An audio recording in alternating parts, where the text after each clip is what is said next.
1 மாதம் கழிச்சு நான் கரெக்ட்டா அந்த ஜனவரி 1ஆம் தேதியிலேருந்து நான் என்னுடைய வாழ்க்கையில நான் செய்யக்கூடிய, எடுக்கக்கூடிய ஸ்டெப் எல்லாம் பயங்கரமா இருக்கும். 1ஆம் தேதியிலேருந்து நான் பாருங்களேன் எப்படி இருப்பேன் அப்படின்னு சொல்லி தள்ளி போடக்கூடாது. அனைவருக்கும் அன்பான வணக்கங்கள். ஒரு மனிதன் 2 லைஃப் வாழ முடியும்.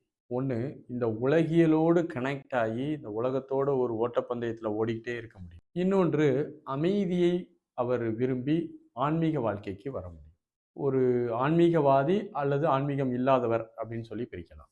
முதல்ல நம்முடைய வாழ்க்கையினுடைய மையம் என்னவென்று நம்ம ஃபிக்ஸ் பண்ணணும்.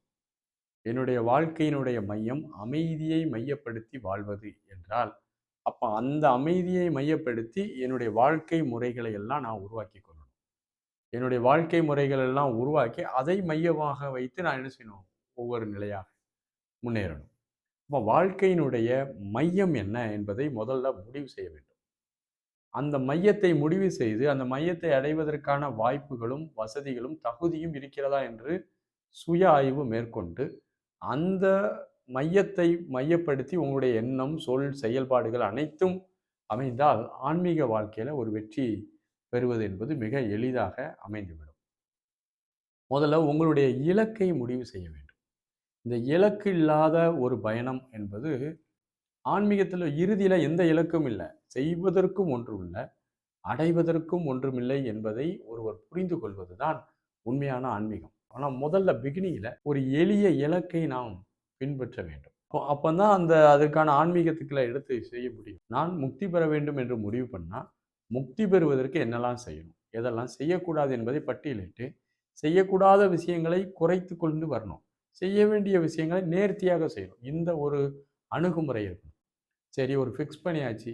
இன்னும் ஒரு நாளையிலேருந்து நான் செய்றேன். இன்னும் ஒரு 10 நாள் கழிச்சு செய்றேன். 1 மாதம் கழிச்சு நான் கரெக்ட்டா அந்த ஜனவரி 1ஆம் தேதியிலேருந்து நான் என்னுடைய வாழ்க்கையில நான் செய்யக்கூடிய, எடுக்கக்கூடிய ஸ்டெப் எல்லாம் பயங்கரமா இருக்கும். 1ஆம் தேதியிலேருந்து நான் பாருங்களேன் எப்படி இருப்பேன் அப்படின்னு சொல்லி தள்ளி போடக்கூடாது. நீங்கள் ஒன்றை தள்ளி போடக்கூடிய எண்ணம் உங்களுக்கு அது வெற்றிய பெரிய தடவெட்டி போட்டுரும். அதனால அத தள்ளி போடுற பழக்கத்த விடுங்க. ஒன்றே செய்யணும், அது நன்றே செய்யணும்னு சொல்லுவாங்க. அது இன்றே செய்யணும்னு சொல்லுவாங்க. நல்ல விஷயம் அப்படின்னு உங்களுக்கு பட்டுவிட்டால், அதை ஆரம்பத்திலேயே நீங்கள் என்ன செய்யணும்? அதற்கான வேலைகளை ஆரம்பிச்சு செய்ய ஆரம்பிச்சோம். அது பிறகு உழைப்பின்றி நமக்கு வாழ்க்கையில எந்த விதமான ஒரு வெற்றியும் சாத்தியம் கிடையாது. அதனால நோகாம நொங்கு திங்க முடியாது அப்படிம்பாங்க. ஒரு ஒரு விஷயத்த எடுக்கிறீங்க ஆன்மீகத்தில் வெற்றி பெற வேண்டும் என்று. அப்ப அதற்காக கன்சிஸ்டன்சியா மிக தொடர்ச்சியாக நீங்கள் ஒன்றை மேற்கொண்டு வரணும். நீங்க ஒரு நாள் செஞ்சுட்டு 10 நாள் செய்யாம, திடீர்னு ஒரு நாள் செஞ்சுட்டு ஆன்மீகமே ஒண்ணும் இல்ல. நான் கண்ண மூடி உட்கார்றேன் ஒண்ணுமே கிடைக்க மாட்டேங்க. அப்படிங்கிறத சொல்லக்கூடாது. ஒரு விஷயத்தை எடுத்தால் அதை தொடர்ச்சியாக நம்ம ஃபாலோ பண்ண பழகணும். அதுக்கப்புறம் தியானம் அப்படிங்கிறத நம்ம என்னங்கிறத கிளாரிட்டி பண்ணிக்கணும். நீங்க ஆன்மீகத்துல இருக்கீங்க, கண்ண மூடி சும்மா உட்கார்றது, மந்திரம் சொல்றது தியானமா? தியானம் என்றால் என்ன? அதனுடைய ஆழமான பகுதியை குறித்த ஒரு தெளிவு நமக்கு வேணும். அந்த கண்ண மூடி உட்கார்றதுல என்ன நடக்குது? நம்ம ஏன் உட்காரணும்? அது உட்கார்றதன் மூலமாக நமக்கு என்ன மாற்றம் ஏற்பட போகுது? அப்படிங்கிறத நம்ம தெளிவாக புரிந்து கொள்ளணும். அப்ப இயற்கையாகவே நமக்கு நாளடைவில என்ன ஆகும்? ரெகுலரா பிராக்டிஸ் பண்ணும்போது, மன அமைதி நமக்கு ஏற்பட்டுவிடும். அந்த மன அமைதியிலிருந்து நாம் என்ன செய்யலாம்? இன்னும் தெளிவான தன்மைக்கு நம்ம உயர்ந்து போகலாம். அது மாரி நம்ம அ தியானம் பண்ணிடுறேன், ஆன்மீகவாதியா இருக்கிறேன், எனக்கு எந்த மாற்றமும் தெரியல அப்படின்னா, நீங்க இந்த உலகத்துல வெளியில எதிர்பார்க்கிறீங்க. நம்ம பிரச்சனைகள் குறையிறதுக்காக ஆன்மீகத்துக்கு நெறைய பேர் வராங்க. எனக்கு அவன் கடன் குடுத்துருக்கான், கடன் தந்துருவானா? இவன் எல்லாரும் என்னைய மதிக்க மாட்டாங்க, மதிச்சுருவாங்கன்னா? என்னுடைய பொருளாதார வாழ்க்கை உயர்ந்துருமா? எனக்கு வாழ்க்கையில எதுவும் மிராக்கிள் நடந்துருமா? இப்படின்னு சொல்லி எல்லாரும் ஸ்பிரிச்சுவலா வந்தீங்கன்னு வச்சுக்கங்களேன், ஒருபோதும் ஆன்மீகம் அது செட் ஆகாது. ஆன்மீகத்துல எந்த எதிர்பார்ப்பும் இருக்கும். மாற்றங்கிறது வெளியில வரணும்னு எதிர்பார்க்கக்கூடாது. ஆன்மீகத்தில் மாற்றம் வர வேண்டும் என்றால், அதற்கான மாற்றம் நமக்குள்ள இருந்து தான் தொடங்கணும். நமக்குள்ள தான் அந்த மாற்றம் உருவாகணும்.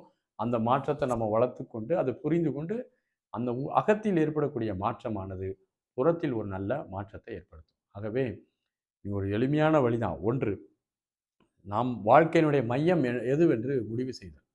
தள்ளி போடக்கூடிய பழக்கத்தை நம்ம விட்டு விடுதல். கடுமையாக தொடர்ந்து உழைத்துக் கொண்டிருத்தல்.